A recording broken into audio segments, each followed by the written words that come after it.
Le premier, c'est assurer et améliorer la mobilité. Quand je suis arrivé et que j'ai pris mes fonctions, je demandais à certains acteurs un état des lieux de ce qu'avaient été les conséquences du logement et de nos politiques du logement par le passé.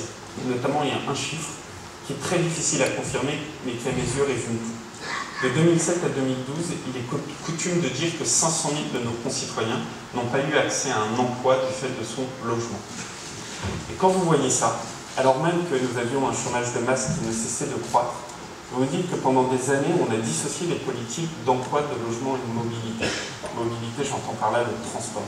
Et que le logement est un vecteur de mobilité. Et que si vous n'avez pas ce triptyque-là, vous n'y arrivez pas.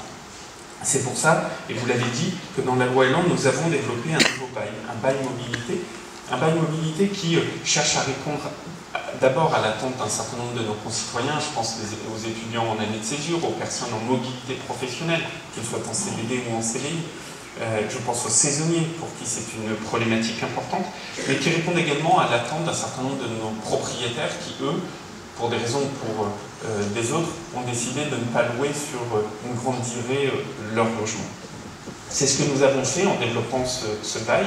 Et ce bail, il a une double vertu, c'est qu'il est protecteur et des locataires et des propriétaires.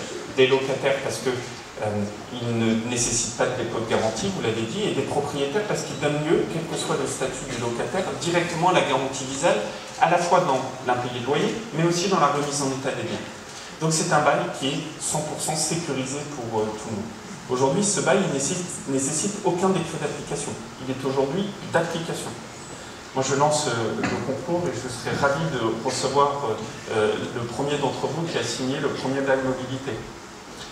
C'est à mes yeux aujourd'hui quelque chose d'essentiel. Saisissez-vous de cet outil, il est aujourd'hui disponible, ça répond à des attentes et ce n'est pas une blague, hein, je serais ravi de prendre un café avec celles et ceux qui auront signé le premier bail mobilité. À ce titre, je pense qu'il faut être aussi dans l'innovation. J'ai échangé avec l'une d'entre vous, plus précisément, la présidente de la plateforme Kissik il y a quelques instants. Mais Kissik, que d'ailleurs j'ai inauguré dans le cadre du FNAIM Lab il y a quelques mois, Kissik est aussi un moyen de pouvoir diffuser très rapidement ce bail mobilité. Au-delà du bail mobilité, Président, vous m'interrogez sur les relations propriétaires-locataires. Moi, je crois profondément que le marché du logement, aujourd'hui, il souffre d'un point essentiel qui est que peut-être que la relation propriétaire-locataire n'est pas la bonne, peut-être. Et d'ailleurs, on a tellement écrit, on a tellement modifié, on a tellement fait sur cette relation propriétaire-locataire. Mais ce dont je suis encore plus sûr, c'est que ce qui tue le marché du logement, c'est cette défiance entre le propriétaire et le locataire. Et que vous parliez d'articles, de journaux ou autres. Mais moi, quand je vois ces mêmes articles dire ici ou là que le locataire a comme principal hobby de dégrader le bien et que l'ensemble des propriétaires de France sont des nantis, on est dans la caricature et on est dans la caricature qui tue le marché du logement ou plus précisément qui concourt à ce fléau qui est la vacance dans des logements. Et aujourd'hui, il y a des centaines de milliers de logements vacants.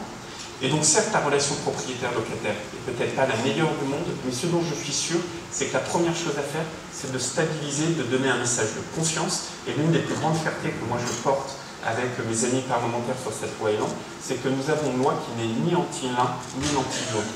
Vous savez, pendant longtemps, on disait vous êtes un ministre du logement de droite, vous êtes pro-propriétaire, vous êtes un ministre du logement de gauche, vous êtes pro-locataire. Et on y allait. Et on faisait des caricatures sur les uns ou sur les autres. Dans la loi Elan, on n'a jamais fait ça. Moi, je suis le ministre du logement de tous les Français.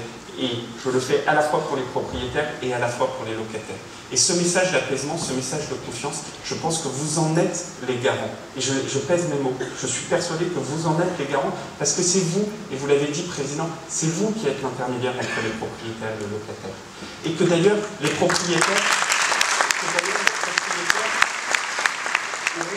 et je le dis avec beaucoup d'humilité, auront beaucoup plus confiance dans la voie que vous portez que dans la voie que je porte. Et donc, moi, je compte sur vous, cette relation qui, aujourd'hui, pendant des décennies a été dégradée, vous devez aussi, et je serai là pour vous appuyer du matin au soir, et le week-end et nuit compris, je serai toujours à vos côtés, mais vous devez être ceux qui apaisent cette relation et qui permet de lutter contre l'ensemble des caricatures qu'on voit ici ou là. Alors, stabilité ne veut pas dire changer un certain nombre de choses. Je sais que vous avez des attentes, par exemple, sur le décret charge qui a été, pour des raisons de cavalier, de cavalier au sens légistique du terme, enlevé de la loi, mais qui permettra, il faudrait vraiment vous rassurer là-dessus, qui permettra tout de même au gouvernement de pouvoir le modifier par voie réglementaire. Donc nous avancerons, comme je m'y suis engagé, sur la revue de ce décréchage que vous appelez de vos vœux. Cette relation propriétaire-locataire, elle passe aussi par les nouveaux usages. Et notre métier collégial, ma fonction ou votre métier, elle est toujours de remettre l'humain au centre de tout. Quels sont les usages, quelles sont les demandes de nos concitoyens? Je ne veux pas être trop long, mais pour moi, je compte aussi énormément travailler avec vous sur ces nouveaux modes d'habitation. Je pense à l'habitat intergénérationnel que nous avons développé, je ne reviens pas dans le détail, mais vous connaissez sûrement dans la loi logement. Je pense également à la colocation que nous avons là aussi largement su développer. Et c'est autant de sujets sur lesquels vous, le syndicat, vous avez la possibilité d'avancer fortement et de proposer ces solutions à ces nouveaux usages. Alors oui, parmi tout ça, il y a la garantie Visa. Alors oui, Président, je peux vous dire que je suis profondément attaché à cette garantie Visa. Cette garantie Visa, pour moi, elle a un sens, une vertu, c'est qu'elle permet justement d'avancer, de renouer cette confiance entre les propriétaires et les locataires. Et je vais vous donner à ce titre un seul exemple. Lorsque la première fois j'ai annoncé cette garantie Visa, je recevais une journaliste qui a pignon sur rue. Cette journaliste est donc assise à mon bureau et m'interroge classiquement sur ce que c'est que la garantie Visa. J'explique, nouveau dispositif, on a tout changé sauf le nom, parce que le nom était déjà connu, mais on a pris la voiture, on a tout changé sauf la carrosserie.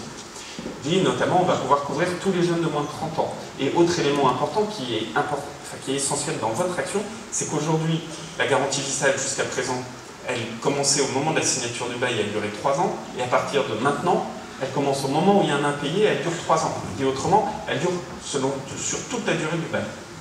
Et cette journaliste me disait, c'est vachement bien votre truc, et donc vous l'étendez à tous les moins de 30 ans, et qu'est-ce que ça va coûter cher, puisque vous l'étendez à tous les moins de 30 ans. La sinistralité, comme on dit, elle va être énorme. Là, les bras m'en tournent, je dis, vous savez, moi j'ai eu 30 ans, il y a un bout de temps, mais il n'y a pas très longtemps, je me suis pas mis à payer mon loyer dans la nuit du 29e au 30e anniversaire.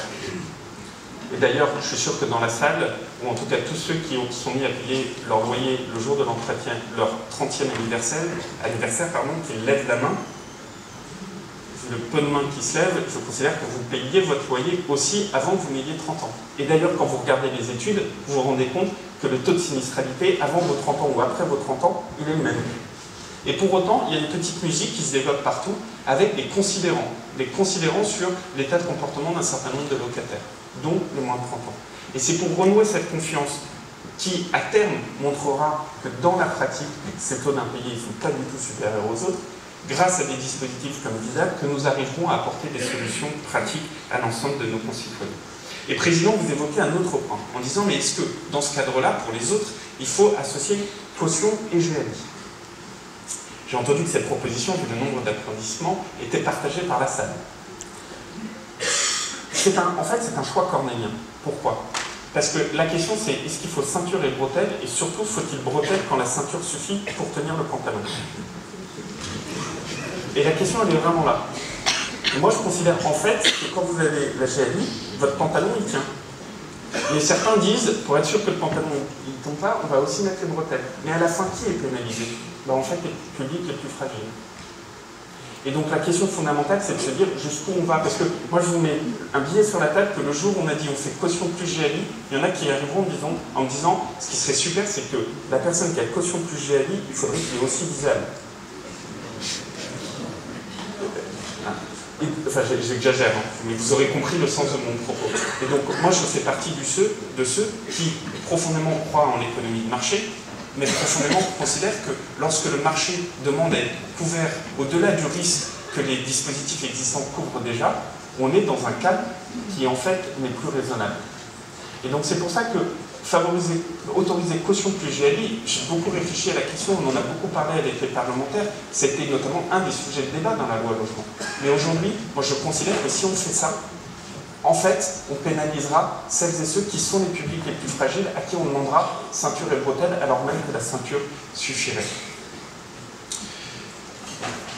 Monsieur le Président, vous évoquez aussi un autre sujet qui est essentiel, qui sont les plateformes touristiques, Airbnb, etc. Moi, je veux vraiment être très clair là aussi sur ce sujet. Ces plateformes, Moi j'y crois, je pense que c'est bien pour l'économie, c'est bien pour l'ensemble des concitoyens qui le choix. En revanche, il y a un sujet qu'on a traité dans la loi et sur lequel on a passé également des accords avec les plateformes, et d'ailleurs je recevais toutes les plateformes encore hier dans ces suivis de ces accords, c'est la question, et vous l'avez dit, des professionnels qui aujourd'hui ne font plus que louent des biens qui ne servent que de la location touristique.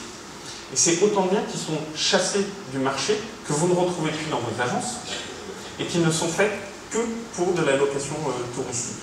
Et c'est à mes yeux précisément ces biens-là qu'il nous faut, et ces comportements-là qu'il nous faut adresser. Et c'est ce que nous faisons pour faire en sorte que demain, que quelqu'un et vous tous réunis dans vos habitats principaux, vous puissiez louer sur Airbnb, ça peu importe.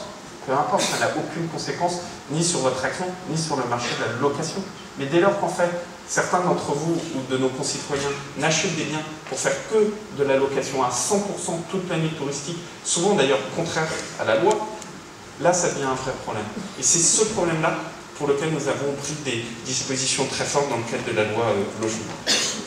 Enfin, Président, vous dites qu'il y a un désintérêt des investisseurs sur le parc privé de logement locatif. Moi, je voudrais être très clair. Le logement, les solutions au logement passent aussi par le parc privé locatif. Et votre action, à ce titre, est essentielle. Donc oui, il faut améliorer cette confiance, permettre aux acteurs de plus investir dans le parc privé locatif. Comment on fait? Moi, je crois que la première des solutions, c'est d'abord de donner plus de visibilité. Alors, je ne rentre pas dans tous les détails, on pourra en parler des heures. Vous savez, on nous a critiqué, on m'a critiqué sur les dispositifs fiscaux qu'on faisait, etc.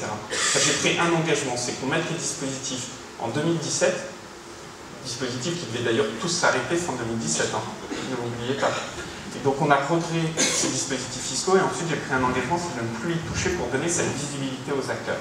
Sauf en rajouter notamment le dispositif d'investissement locatif dans l'ancien que nous avons présenté à l'Assemblée nationale et qui a été adopté il y a 8 jours et que je présenterai au Sénat dans les prochains jours. Et qui, à mes yeux, est essentiel parce que le marché locatif privé, ça ne doit pas être qu'un marché locatif dans les métropoles liées à la construction neuve, mais ça doit être aussi des investissements dans la réhabilitation d'un certain nombre de nos villes moyennes ou de nos villes dites détendues, car là aussi il existe un marché que nous devons pouvoir soutenir.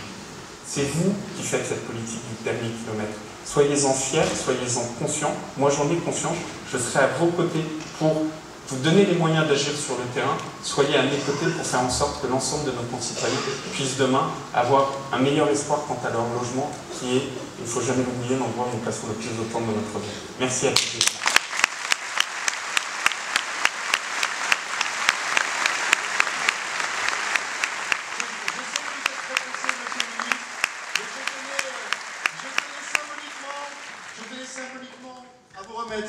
De la part de la profession, cette petite plaque qui symbolise la reconnaissance du titre par notre gouvernement et en particulier par vous, Monsieur le Ministre. Et au nom de tous les professionnels qui sont ici, encore une fois, merci, vous pouvez compter sur nous. Merci.